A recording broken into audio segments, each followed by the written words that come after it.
We spent the long Memorial Day weekend in the desert resort city of Palm Springs, California. A one-stop shop for retro chic boutique lodging, poolside relaxation, beautiful scenery, tons of unique vintage clothing and interior decor shops, several options for family-friendly fun, as well as an endless supply of top-notch spots to eat and drink, ranging from popular casual dining to iconic, elegant, and glamorous hideaways that both locals and celebrities alike have held dear for decades. Join us for a weekend getaway in Palm Springs, California. Friday afternoon, we packed up and hit the road from Orange County. You can always count on Inland Empire traffic to be miserable, and on this particular weekend, it delivered in spades. Regardless, we had a nice, albeit long drive. We arrived in Palm Springs at about 7:30 at our home for the weekend, the Mod, which we'll take a closer look at a bit later. I made a quick grocery run to stock up on things that we would need for the weekend. Then we headed out for some food and drinks downtown. Our first stop was the Tonga Hut, one of just a few tiki-modern style bars in Palm Springs. The decor is a mix of classic Polynesian with a heavy dose of that retro mid-century modern cool that Palm Springs does best. A patio overlooks the heart of downtown, but we sat at the bar and ordered a Piña Colada and a Blue Hawaiian. You really can't go wrong with tiki staples like these. Sadly, the kitchen had already closed for the night, but our fortunes were restored as we made our way to the other side of the bar. By way of a hidden phone booth, a secret room is revealed. Heavy on authentic 1940s tiki bar aesthetic, this room is a complete turn from the funky decor of the rest of the Tonga Hut. While this secret tiki escape is typically booked in advance for parties of 6 to 12, a staff member was kind enough to tip us off so we could take a look. Next, we headed back to the bar to share a flaming cocktail called the Scorpion Bowl. Pretty potent. We wandered into the living room-style lounge area for some card games and conversation.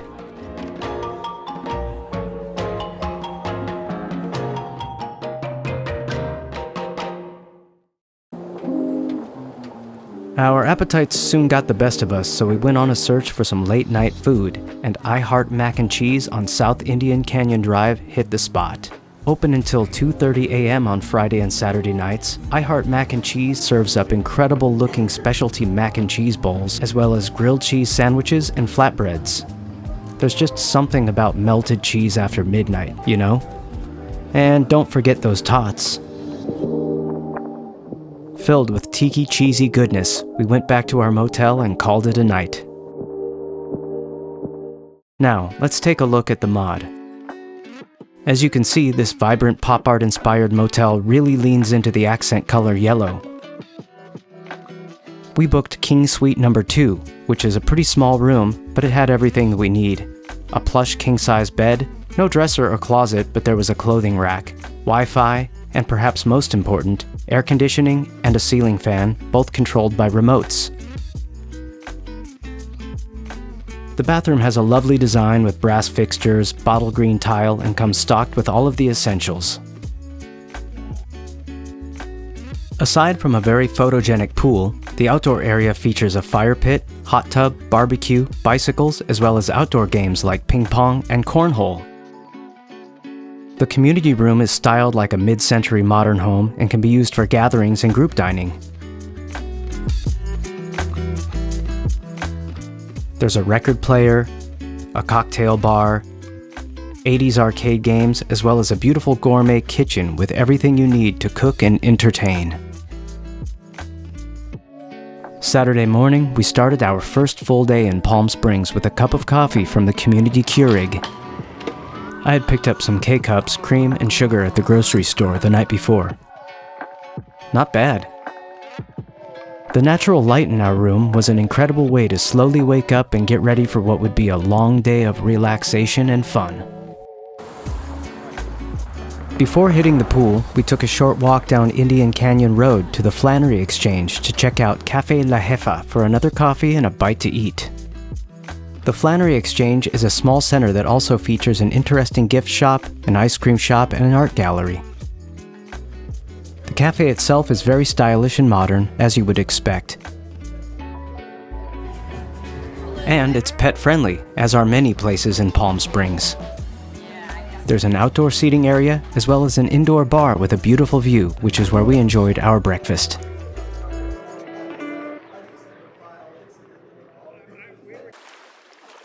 Next, it was pool time, which is what we had been looking forward to all week. We gathered up the essentials, put on some sunscreen, settled into a couple of lounge chairs, and basked in the warm desert sun for most of the day. Surprisingly, the pool was pretty cold and it was tough to get into, but once we did, it felt great.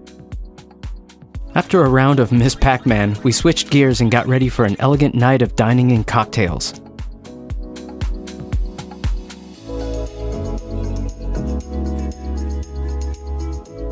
Can't forget that pocket square. We made our way downtown for a 7:30 dinner reservation at Churrasco Brazilian Steakhouse. However, this was only a tease because after an hour of waiting, we still hadn't been seated. We didn't want to miss out on our next stop, which would be closing at 10, so we quietly left Churrasco and headed over to Melvyn's Restaurant and Lounge at the Ingleside Estate. Opened in 1975, Melvyn's is nearly as legendary as the bevy of celebrities who have dined here. Most notably, Frank Sinatra was supposedly such a regular that he had his own booth. Melvyn's is all about old-school elegance, delicious American fare, and classic cocktails. We sat in the lounge and ordered a couple of martinis. You don't have to drink a martini when you visit Melvyn's, but you probably should at some point in your life. Add to that steak tartare, Caesar salad, and fries, and I guess you could call it dinner. The atmosphere and service at Melvyn's is a cut above, yet there isn't a hint of pretension.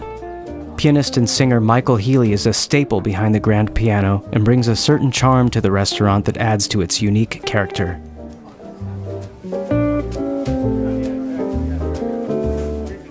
For dessert, we shared a classic creme brulee. My goodness, I could have eaten 3 of these. I'm so glad that we visited Melvyn's, and will definitely be back.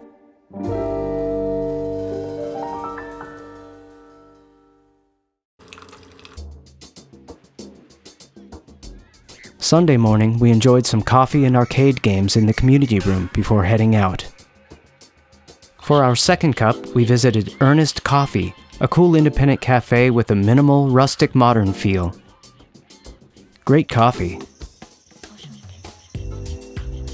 Then we popped into Iconic Atomic, one of the many incredible vintage shops in town. They specialize in mid-century modern home decor, men's and women's vintage clothing, and much more. There's a wealth of 50s and 60s kitsch, along with treasures from the disco era and 80s nostalgia. We were on the lookout for something to share for lunch back at the pool. We found On the Mark, a boutique market and deli in the heart of downtown that features a huge selection of wine, cheese, craft beer, and tons of other gourmet items. They also have one of the largest selections of Laguiole knives that I've seen in one place. We picked up their Wisconsin sandwich with prosciutto, salami, vinaigrette, and mozzarella. Back at our motel, we poured some strawberry margaritas out of a can and settled in for day 2 by the pool.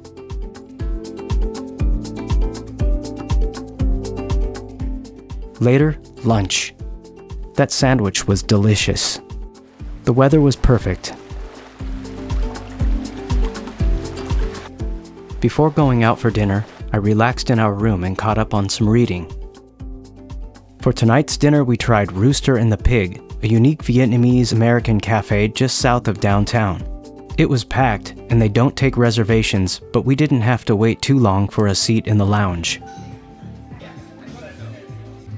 The atmosphere is stylish and the menu is simple. 2 complimentary bowls of a delicious congee arrived first. Then we tried the shrimp and pork fresh rolls, which were very tasty. Next up, soft shell crab with green papaya, mango, red onion, and mizuna. Oh yeah. Last was the headliner, an incredible pork belly fried rice. Do check out Rooster and the Pig when you're in the area. Next was a nightcap at Paul Bar, a local favorite about a 10-minute drive from downtown. Sandwiched between a vape shop and a massage parlor and an obscure strip mall, you'd never guess that one of the best cocktail bars in Palm Springs lies within. Like Melvin's, Paul specializes in the classics, but they do offer a creative menu of specialty cocktails as well as elevated bar food.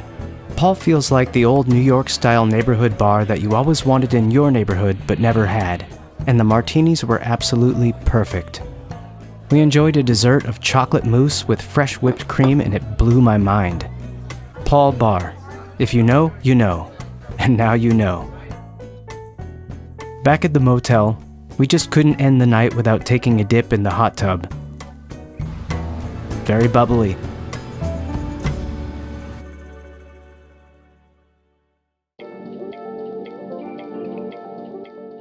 Monday morning, Memorial Day.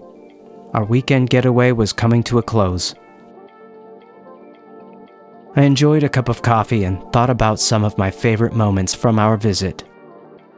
We packed up and got ourselves ready before squeezing in a couple more hours of sun time and then checking out at 11 a.m.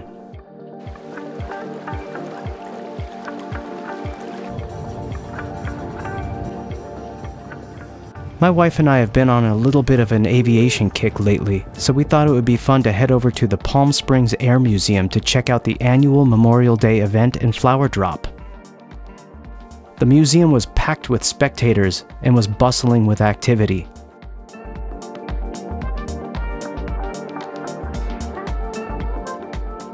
Large hangars filled with beautiful, vintage military aircraft stoked a sense of wonder that brought me back to the days of being a kid building model airplanes with my dad. There is so much history to take in here. There was a brief memorial service, and a B-25 Mitchell bomber was taxied out to the runway to prepare for the flower drop. A lineup of food trucks provided snacks and refreshments, and we grabbed a couple of amazing fresh fruit lemonades. This definitely helped since the heat was really starting to escalate. After a while, we were treated to a small air demonstration as several World War II-era aircraft performed flybys as well as a missing man formation. Lastly, the mighty B-25 flew overhead and dropped 3,000 red and white carnations in honor of all veterans who lost their lives in conflicts around the world.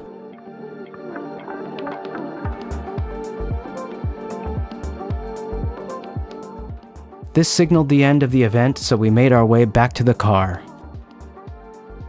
The desert heat was in full effect, so we chugged some water. 111 degrees. Whew! We headed downtown to find a place to beat the heat and enjoy a light lunch. We docked at the Tommy Bahama Marlin bar. This popular spot has a nice open-air layout that makes it ideal for lunch or happy hour on a warm day like today. The frozen Mai Tai was delicious. Blackened shrimp salad for the lady, grilled chicken salad for me. The food and service at the Marlin bar were excellent. Definitely pay them a visit. It's tough to walk around in 111-degree weather without grabbing a cold treat, so we stopped into Lappert's ice cream. Lappert's is one of those places that seems to appear on every Palm Springs must-visit list, so we had to check it out. They have a huge selection of ice cream flavors, but it seems like the classic Dole Whip is a popular choice with visitors. I opted for 2 scoops of coconut with shredded coconut on top. My wife got the mango nata, which is intense and delicious. Lappert's was a perfect way to round out our amazing weekend in sunny Palm Springs.